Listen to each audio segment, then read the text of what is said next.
aku Ulfa dari Yamekom, izin mewawancari ya. Ya. Sebelumnya dengan Kak siapa? Saya dengan Kak Rizal, selaku dari owner direktur CV Satiti Mulia Perkasa ini. Itu jenis usahanya apa sih Kak? Jadi CV saya itu sebagai supplier di sebuah PT. Jadi namanya CV Satiti Mulia Perkasa. Dia itu sebagai supplier bahan baku herbal di sebuah perusahaan PT di Banyumas. PT itu namanya Kanata Herbal Indo Utama.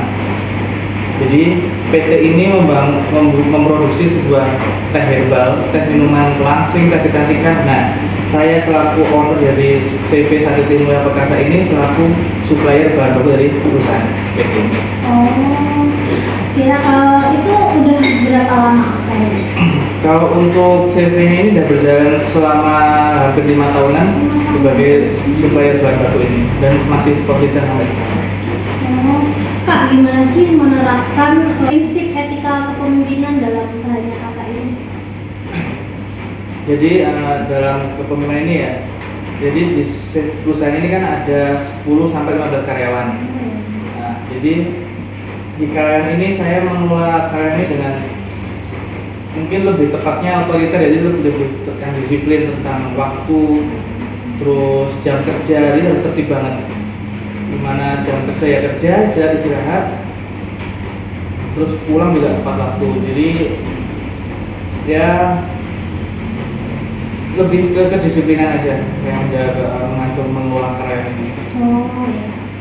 Terus di dalam usahanya kan pasti sering konflik kan ya? Iya. Nah, itu tuh kakaknya gimana sih cara menangani konflik tersebut? Kalau untuk konflik sendiri, biasanya setiap ada konflik, misal ada kesalahpahaman antar karyawan, rata-rata konflik yang terjadi itu kesalahpahaman antar karyawan. Jadi kayak kadang nyuruh ini sampai ke orang lain tidak penyampaian, itu biasanya ya kami mengumpulkan dalam suatu momen, misalnya seminggu sekali atau kita ada evaluasi. Jadi mengumpulkan semua karyawan, kita evaluasi apa kesalahan yang ada, komen-komen di mana ada konflik apa, itu biasanya kita evaluasi dalam ya paling 2 minggu sekali atau paling lama sebulan sekali kita bakal melakukan evaluasi untuk karyawan-karyawan ini. Jadi bakal diobrolin bareng-bareng apa kesalahannya, kita perbaiki bareng. Berarti selalu ada evaluasi ya? Selalu minimal sebulan sekali itu harus ada. Harus ada. Terus apa sih Kak strategi utama yang Kakak gunain untuk manajemen konflik itu? Manajemen konflik? Ya. Yang jelas mengedepankan ini ya, saya tidak mengekang untuk setiap karyawan untuk tidak membebaskan mereka untuk berargumentasi, gitu enggak? Mengekang buat berpendapat biar semua cair. Jadi intinya nggak terlalu mengekang karyawan sih. Jadi semua bebas berpendapat, bisa saling membantu buat menyelesaikan masalah ini, konflik ini.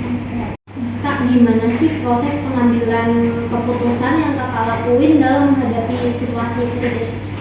Ya, untuk saya sendiri dalam mengambil keputusan itu, setelah kami mengumpulkan informasi dari konflik atau masalah yang ada, biasanya kita akan mengumpulkan semuanya. Habis itu kita kaji ulang ya data tersebut, informasi misalnya ada konflik atau krisis apapun itu, kita kumpulin dulu, kita kaji, kita bahas sama tim-tim lain gimana nih baiknya gitu. Kalau misal contohnya kan misal krisis ini keteledoran atau kemalasan karyawan, itu bakal kita bahas dulu, tapi kita bahas gimana nih baiknya agar karyawan ini yang malas ini ditindaklanjuti gimana.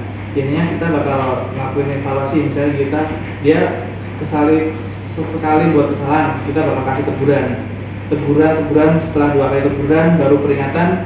Kalau masih melakukan hal kecerobohan yang sama, itu bakal kita ambil pemecatan.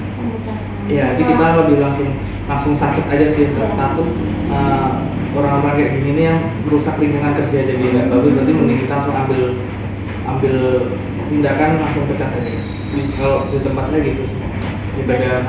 Berarti setelah ditegur berkali-kali gitu ya? Ditegur 2 kali, habis itu peringatan. Kalau masih baru kita lakukan pemecatan. Jadi nggak semerta-merta langsung dipecat, nggak, tetap sesuai SOP-nya sih.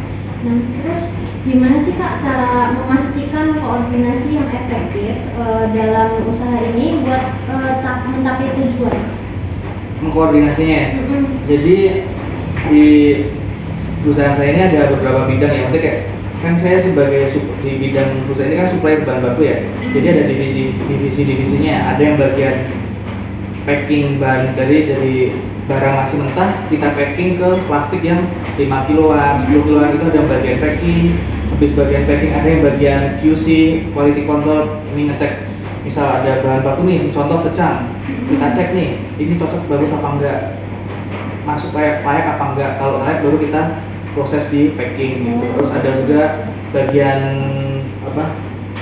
bagian yang suppliernya yang ngedrop barang-barang itu, jadi kita kan angkut ada dari perusahaan kami itu ke perusahaan PT ini di Banyumas, kan kita pakai transportasi truk box gitu ya. Oh ya. Jadi ada yang bagian distribusinya ada gitu. Jadi semua udah diplot-plotin bisnisnya biar semua berjalan secara lancar. Di situ kan beberapa divisi sih, Kak? Kalau untuk divisi yang di lapangan kerjanya ya, kerjanya itu ada tadi itu ada 3, tadi bagian packing, distribusi sama QC ya. Terus bentuk laporan pertanggungjawaban yang Kakak gunain buat memantau dan melaporkan kinerja itu apa? Untuk pemantauan itu kami kan jadi tergantung dulu, kalau misalnya pemantauan bahan baku biasanya ada whiteboard gitu loh, kayak papan whiteboard itu buat biasanya laporan di situ, kayak keluar masuk bahan baku A masuk terus keluar berapa itu dicatat di whiteboard. Jadi langsung tulis aja di whiteboard berapa kilo, berapa ton gitu, masuk berapa ton, keluar berapa ton gitu, hari ini kirim berapa gitu, biasanya lewatnya laporan di whiteboard gitu. Tapi kalau untuk keuangan ya biasa lewat kas gitu, nanti ada admin yang bagian bendara yang masuk keluar masuknya paling kayak gitu tuh, laporan kas keuangan gitu. Oh, tapi sering ada maksudnya masalah lupa atau apa gitu dalam penulisan di whiteboard gitu? Kalau itu mungkin kalau lupa enggak ya, tapi mungkin lebih ke kesalahan nulis. Jadinya harusnya barangku masuk berapa kintal, tapi ternyata penulisannya salah. Terus akibatnya rekap audit data bahan baku itu sering bermasalah. Jadi harusnya ada stok nih, ternyata nggak ada stok, itu sering bermasalah. Jadi kayak salah paham antar harusnya ada orderan stok bahan baku ini, ternyata di gudang kosong karena salah pengauditan data tadi itu. Tapi alhamdulillah sejauh ini mulai membaik, jarang ada kayak masalah gitu. Oh gitu. Terus di perusahaan kakaknya ini kan pasti ada reward kan ya? Ya pasti. Nah, kalau boleh tahu bentuk rewardnya itu apa? Untuk reward sendiri kami biasanya memberikan insentif seperti bonus itu biasanya per setiap gaji ya. Jadi setiap gaji biasanya ada sisa, kayak misalnya kan ada gaji pokok, nah biasanya ada insentif buat uang makan, uang transport dan lain-lain. Nah itu ada lebihannya bonus buat mereka yang kayak misal sisa hasil usaha ini ada bonusnya dikit, kita bagi rata-rata gitu. Tapi rewardnya biasanya lebih ke reward untuk akhir tahun sih, dalam jangka akhir tahun biasanya. Kayak akhir tahun kita ngasih bonus berapa kali gaji, biasanya 1 kali gaji bonus buat mereka yang semuanya sih nggak pilih-pilih. Kalau reward kita semua karyawan setiap akhir tahun pasti dapat bonus, tapi nggak pilih-pilih harus karyawan yang ini yang kerja paling baik, enggak, semua sama rata dapat reward setiap akhir tahun dapat juga. Dari reward tersebut tuh gimana sih reward itu ngebantu buat memotivasi dan produktivitas kerja mereka? Ya, yang pastinya di saat bosnya baik, pasti karyawan juga bakal baik kan. Kayak bosnya baik, pasti enakan, pasti kan suka, makanya kalian selalu motivasi. Kalau kalian baik, pasti saya bakal lebih baik, kayak ngasih reward, kayak lebih gampang, ya lebih gampang ke mereka, lebih enakan gitu biasanya. Gitu. Motivasinya gitu. Selama mereka baik, saya juga bakal lebih baik. Nah, pastinya ada kesalahan atau pelanggaran ya kayak di sana ya. Terus gimana sih cara kakaknya buat menangani kesalahan tersebut? Kalau untuk kesalahan, saya ambil contoh aja, misal kesalahan dalam mengaudit bahan baku yang ada, itu biasanya kita bakal merekap semua, terus kita bakal inspeksi apa sih kesalahan yang ada, baru kita berada di situ. Jadi kita harus menginspeksi semuanya, menelusuri satu-satu, baru kita selesaikan dengan ya ngasih teguran ke mereka agar tidak mengulangi hal yang sama. Terus dampak punishment itu buat kinerjanya karyawan itu gimana? Hukuman ya? Iya, dampaknya. Dampaknya ya dampak kekaryawan kan? Iya.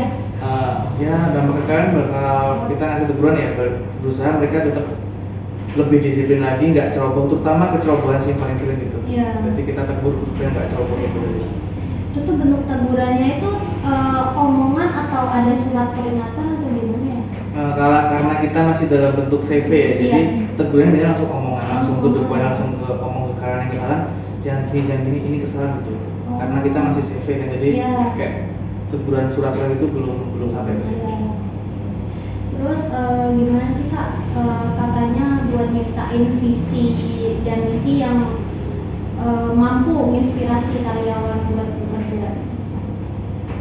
Kalau untuk visi misi ya, untuk perusahaan kami itu visi misinya terutama kita lebih mengedepankan kualitas bahan baku dan konsisten. Jadi kami selalu menjaga konsistenan bahan baku ini agar klien tuh percaya pada kami, tetap menggunakan produk kami, tidak kemana-mana. Jadi intinya konsisten dan disiplin tadi, menjaga kualitas bahan baku ini. Jadi iya. Nah ini kan CV-nya udah berjalan selama 5 tahun ya. Iya. Nah pastinya kan nggak selalu lancar, Iya, betul. terus pasti juga ada masalah-masalah yang lain atau kegagalan yang lain. Nah apa sih Kak pelajaran yang Kakak ambil dari kegagalan tersebut? Kalau dari bisnis kami itu biasanya kegagalan itu lebih dari bisnis kami itu sering gagalnya itu di bagian kami tidak mampu memenuhi kebutuhan dari konsumen. Kebutuhan konsumen itu kadang kita tidak sanggup memenuhinya. Misal sebulan butuh berapa ton, itu kadang kita tidak sanggup memenuhi karena kelangkaan bahan baku dan lain-lain gitu. Terus mungkin hikmahnya apa yang kita dapat ya, mungkin kita bakal berusaha untuk lebih melebarkan sayap, nyari petani-petani atau supplier bahan baku lainnya untuk memasok ke tempat kami agar kita mampu memenuhi kebutuhan konsumen ini. Gitu. Terus gimana sih Kak hal tersebut itu mempengaruhi gaya kepemimpinan Kakak tadi? Gaya apa maksudnya? Gaya kepemimpinan yang Kakak tadi kan kayak otoriter kan. Iya. Nah itu tuh gimana sih hal tersebut itu mempengaruhi Di nggak? usaha ini. Iya. Sejauh ini menurut saya kepemimpinan otoriter itu sangat lebih masuk ya untuk mengelola karyawan, karena dengan kita tegas menerapkan SOP atau yang ada itu karyawan mau nggak mau biasanya dia udah bakal mengikuti aturan yang ada. Tapi kita juga yang nggak keras banget nggak, tapi kita lebih ke menekankan kedisiplinan gitu. Jadi ya alhamdulillah karyawan berjalan baik, nanti manut terus selama ini sejauh baik-baik aja. Selalu ini ya ngikutin SOP-nya Iya, gitu ya. tertib. Iya tertib. Nah terakhir nih Kak, Ya. ada saran nggak buat mahasiswa yang ingin memulai bisnis ya, khususnya buat spiritual quotient dalam mengembangkan kepemimpinan berkelanjutan? Ya, untuk mahasiswa yang mau mulai merintis jadi pengusaha, intinya jangan pernah takut gagal, karena ya akuin apapun itu usaha, yang penting jangan takut gagal. Kayak jualan gorengan, jualan es, apapun itu mulai dari langkah hal kecil ya. Pokoknya jangan pernah takut gagal, karena setiap kesuksesan yang besar itu berawal dari tindakan yang kecil. Ya, gitu aja buat mahasiswa. Sekian ya untuk wawancaranya. Terima kasih telah meluangkan waktu dan mohon maaf telah merepotkan dan mengganggu. Enggak, waktunya. nyata lagi kosong gitu. Nah dan semoga usahanya kakaknya ini selalu lancar, Amin, makasih. selalu dimudahkan Amin. dan selalu sukses lah. Makasih Kak. Ya. Kak. Sama-sama.